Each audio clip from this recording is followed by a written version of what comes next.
கண்மணி அன்போடு காதலன் நான் எழுதும் கடிதமே. பாட்டாவே படிச்சிட்டியா? அப்ப நானும் முதல்ல கண்மணி சொன்னேன்ல, இங்க பொன்மணி போட்டுக்க. பொன்மணி, உன் வீட்டுல சௌக்கியமா? நான் இங்க சௌக்கியம். பொன்மணி, உன் வீட்டில் சௌக்கியமா? நான் இங்கு சௌக்கியமே. உன்னை நினைச்சு பார்க்கும்போது கவிதை மனசுல அருவி மாதிரி கொட்டுது.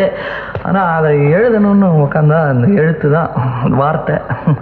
உன்னை எண்ணி பார்க்கையில் கவிதை கொட்டுது, அதான் அதை எழுத நினைக்கையில் வார்த்தை முட்டுது. அதேதான் பிரமாதம். கவிதை கவிதை படி. கண்மணி அன்போடு காதலன் நான் எழுதும் கடிதமே. பொன்மணி, உன் வீட்டில் சௌக்கியமா? நான் இங்கு சௌக்கியமே. உன்னை எண்ணி பார்க்கையில் கவிதை கொட்டுது, அதை எழுத நினைக்கையில் வார்த்தை முட்டுது. கண்மணி அன்போடு காதலன் நான் எழுதும் கடிதமே.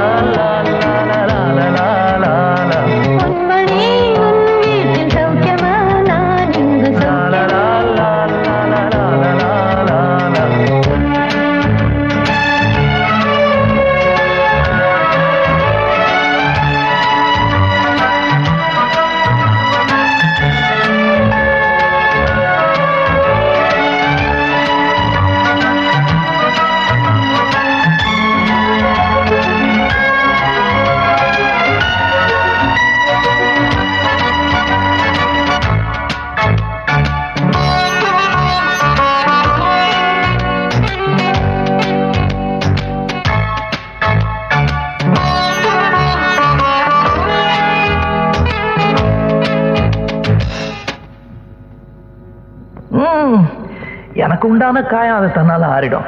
அது என்னவோ தெரியல, என்ன மாயமோ தெரியல, எனக்கு ஒண்ணுமே ஆவறது இல்லை. இதையும் எழுதிக்க. நடுவில் நடுவில் மானே தேனே பொன்மானே இதெல்லாம் போட்டுக்கணும்.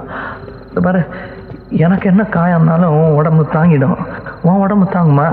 தாங்க. பிராமி பிராமி பிராமி. அதை எழுதணுமா? இது காதல். என் காதல் என்னன்னு சொல்லாம எங்க எங்க அழுகையா வருது. ஆனா நான் அழுது ஏன் சோகம் ஒன்ன தாக்கிடுமோ அப்படின்னு நினைக்கும் போது வர்ற அழுக கூட நின்றுடுது. மனிதர் உணர்ந்து கொள்ள இது மனித காதல் அல்ல, காதல் அல்ல, காதல் அல்ல.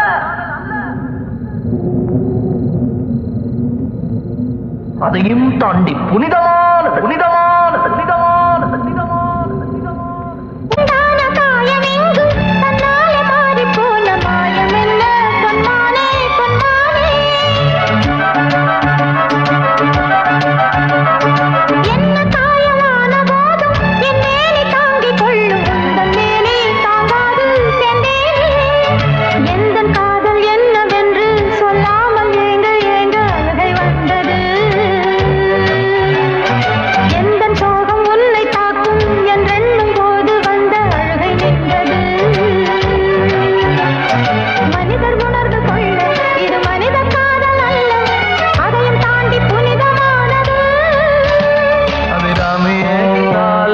சாமியே நான் தானே தெரியுமா? சிவகாமியே சிவனில் நீயும் பாதியே, அதுவும் உனக்கு புரியுமா? சுபலாலி லாலியே லாலி லாலியே